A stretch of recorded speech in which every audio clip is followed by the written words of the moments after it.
Bienvenue sur le podcast de référence pour devenir triathlète. Je suis Hermano, producteur de podcasts sportifs depuis 2014, triathlète depuis plus de 20 ans et maintenant swimrunner. La semaine se termine et on finit bien avec le dernier épisode de la série. C'est le moment de nous laisser un commentaire sur toutes vos plateformes d'écoute favorites et de rejoindre notre groupe Facebook pour discuter ensemble des épisodes.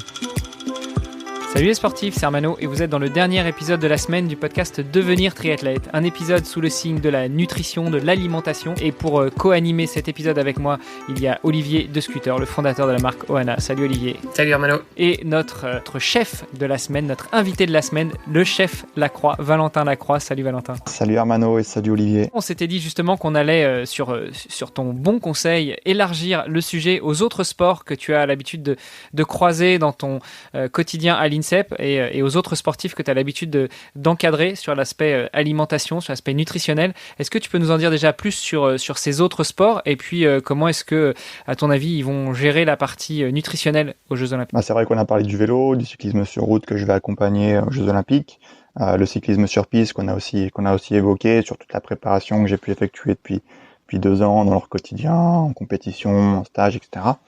Et puis c'est vrai que là à l'INSEP je suis aussi pour citer les deux sports avec qui je suis le plus investi, où le travail est le plus abouti, c'est avec le pentathlon moderne, donc c'est l'enchaînement d'escrime, de natation, d'équitation et d'un combiné. Il y a une course à pied entrecoupée de tir au pistolet laser, et la lutte aussi, donc un sport de combat, donc sport à catégorie de poids, où la gestion du régime, entre autres, est vraiment importante. Et du coup, comment est-ce que tu as fait pour définir ces sports-là ? Enfin, est-ce que tu as été choisi pour ces sports-là, ou bien tu avais une affinité, tu t'es dit tiens, c'est quelque chose qui m'intéresse, j'ai envie de me spécialiser là-dedans ? Non, ça a été un peu spontané donc ça fait 2 ans et demi à peu près que je travaille à l'INSEP. Donc il y avait des demandes à ce moment-là quand je suis arrivé, donc je les ai pris. Et puis ça a bien fonctionné des deux côtés. Moi, ça me fait plaisir aussi de travailler avec ces athlètes et ces disciplines. Et pour prendre l'exemple de la lutte, je me spécialise de plus en plus dans ces sports à catégorie de poids, sports de combat, parce que j'ai aussi appris à connaître la discipline que je connaissais pas et toutes les exigences liées au régime, notamment à la période avant la compétition, qui est vraiment une période charnière. C'est un peu le premier combat de ces athlètes avant la compétition. Ok. Et est-ce que tu es obligé, tu es invité en tout cas, ou encouragé à pratiquer ces sports, parce que tu dois peut-être te rendre compte aussi de comment ça fonctionne, etc., ou pas du tout ? J'espère. En tout cas, c'est pas le cas pour l'instant, mais en tout cas, que ça soit la lutte, les sports de combat, c'est pas mon truc. L'équitation, la natation, encore moins. Donc pour le vélo, il y a aucun souci, mais pour le reste, je passe mon tour. Donc si vous êtes partant, je vous donne l'invitation, mais très peu pour moi. Écoute, ne serait-ce qu'une invitation pour franchir la porte de l'INSEP, moi je prends tout de suite. Ma partie remise. Ça va. Justement, moi j'allais faire une petite blague, j'allais dire que par rapport à notre enregistrement en début d'année, je te trouvais plus baraque. Est-ce que c'était parce que tu avais testé justement la lutte, mais on aura compris que non. Non, j'espère que c'est pas de l'embonpoint, mais non, c'est plutôt ma préparation physique comme on a parlé sur l'épisode précédent. C'est le lever de couteau, c'est ça ? Voilà, tant que c'est pas le lever de coude. Justement, les athlètes que tu as déjà accompagnés à l'INSEP sur ces autres disciplines, donc que sont, tu nous as dit, la lutte et puis le pentathlon moderne, est-ce que tu leur as fourni des clés pour être autonome comme les pistards que tu suis au quotidien, et du coup à ces JO tu vas aller juste les regarder de loin sans forcément leur apporter tes conseils avisés, ou est-ce que eux aussi se font accompagner pour le coup dans le cadre de leurs équipes ? Non, donc ils auront pas d'accompagnement. Donc pour la lutte, on va dire il y a deux féminines qui sont sélectionnées au niveau français. Donc ça va être l'accompagnement. Je vais faire des points réguliers en amont, mais après dans l'approche finale, je vais les laisser autonomes. Je reste disponible si besoin, mais je vais pas m'immiscer dans leur préparation. Et puis sur le pentathlon moderne, là il y a eu les championnats du monde, ça a pas trop mal marché. On a par exemple Elodie Clouvel qui a été vice-championne du monde. Donc elle revient vraiment bien en forme. L'ensemble des sélectionnés en pentathlon, donc 2 hommes, 2 femmes, ont leur routine, c'est quasiment tout calé. Donc c'est pareil, c'est être présent si besoin, présent à distance si besoin, s'il y a des questions de dernière minute. Mais sinon, les protocoles sont calés, les jours de compétition en amont. Donc pour moi c'est du back office, et en plus je serai sans doute rentrer en France à cette période pour leur compétition, donc je serai peut-être derrière la télé. Ah oui, c'est la question que j'allais te poser aussi, parce qu'on en a parlé plus dans le cadre d'autres épisodes. Comment ça se passe justement quand tu fais partie du staff? Est-ce que tu as un billet d'aller, un billet de retour, et puis tu peux pas rester plus longtemps? Est-ce que enfin là en l'occurrence c'est pas des épreuves avec élimination dans le cadre du cyclisme sur route, c'est juste certaines journées de compétition, mais si c'était des épreuves avec élimination, est-ce que si tes athlètes sont éliminés, tu dois rentrer, ou est-ce que tu peux rester jusqu'au billet retour qui est prévu? Bonne question. Je pense comme les épreuves comme le foot, comme le rugby à 7, etc. Potentiellement, je pense pas qu'entre guillemets l'hospitalité soit payée pendant 2 semaines si tu es éliminé dès le premier tour, ou comme le tennis par exemple. Mais encore plus avec le Covid, parce que déjà pour arriver en amont à Tokyo et au Japon, c'est assez compliqué. Donc je pense que dès que possible, les athlètes doivent rentrer. Et nous, en tout cas, vis-à-vis de l'équipe de France de cyclisme, on va rentrer quasiment dans la foulée, le lendemain ou le surlendemain de la dernière épreuve, en fait. Ouais, juste le temps de passer un coup de balai dans la cuisine et puis c'est reparti, quoi. Exact. Laver les casseroles. C'est ça.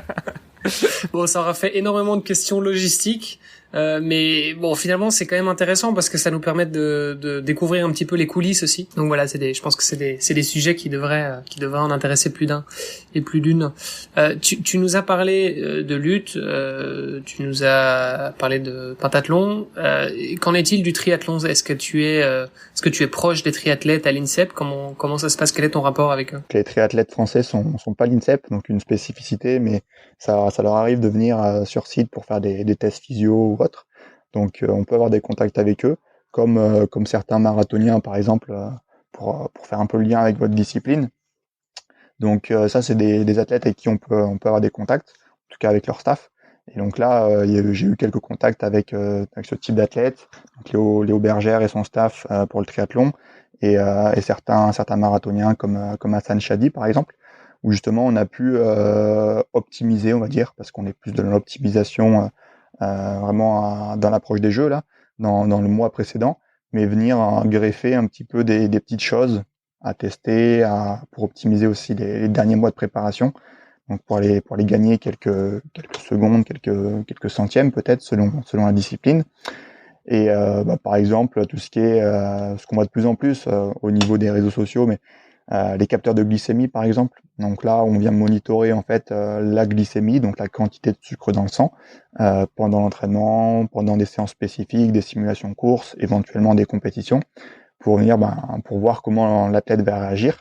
Est-ce que ses apports énergétiques sont suffisants? Est-ce qu'il se retrouve en manque d'énergie à certains moments? Pourquoi? Qu'est-ce qu'on peut mettre en place? Et tout ça pour prévenir la contre-performance le jour J, mais aussi pour optimiser les derniers mois de préparation s'ils sont intenses. Par exemple, si les athlètes montent en altitude ou autre, pour prévenir toute déconvenue. Beaucoup effectivement de questions et de sujets qui vont certainement rester en suspens. Je t'ai vu lever la main un moment, Valentin. Je pense que tu voulais réagir sur un sujet. S'il faut recaler un peu avant, je m'en occuperai au montage, il n'y a pas de souci. Non, j'avais oublié de faire le lien avec le triathlon, mais du coup Olivier a pris le relais. Moi, je voudrais quand même terminer sur une chose, c'est que vu les sports que tu as cités et les noms que tu as balancés, il va falloir que tu nous ouvres ton carnet d'adresses, Valentin. Eh ben, écoute, avec plaisir. Hein. Ça serait intéressant d'avoir leur retour aussi, pas pour voir si je travaille bien, j'espère en tout cas, mais déjà pour avoir leur vision, voilà, comment un athlète gère sa nutrition, quel levier de progression il peut percevoir, les effets ou pas. Ça sera intéressant, donc avec plaisir. Tout à fait. La nutrition, ça reste la 4e discipline du triathlon selon beaucoup.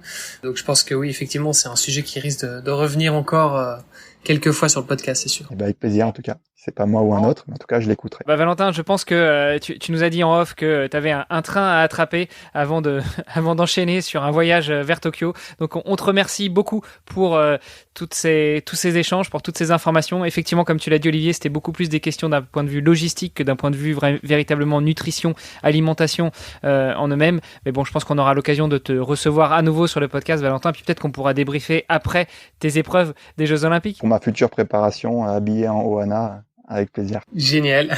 Chers auditrices, chers auditeurs, n'oubliez pas que si vous voulez aussi lire Valentin, il a contribué très activement au livre Devenir triathlète par Oana. Donc, vous pourrez retrouver ça très bientôt dans les bacs et juger de la patte écrite de Valentin qui ne se contente pas que de manier le couteau. C'est vrai qu'on l'a mentionné encore quelques fois récemment, la sortie du livre est prévue pour cet automne. Donc, dès qu'on aura une date fixe, on vous la communiquera. Super, merci encore à tous les deux. Valentin, on te laisse filer pour attraper ton train. Olivier, je te donne rendez-vous la semaine prochaine. Je te souhaite un bon week-end. Et puis, bon courage pour les Jeux, Valentin. Merci, et puis à tout bientôt. À bientôt, ciao, ciao. Yes, à très vite, ciao. Salut. Merci d'avoir écouté cet épisode et peut-être même cette série hebdomadaire jusqu'au bout. N'oubliez pas de rejoindre notre groupe Facebook pour discuter avec les invités, commenter et poser vos questions. Et Olivier et moi, nous vous répondrons dans un prochain épisode. Bon week-end et à la semaine prochaine. Salut les sportifs.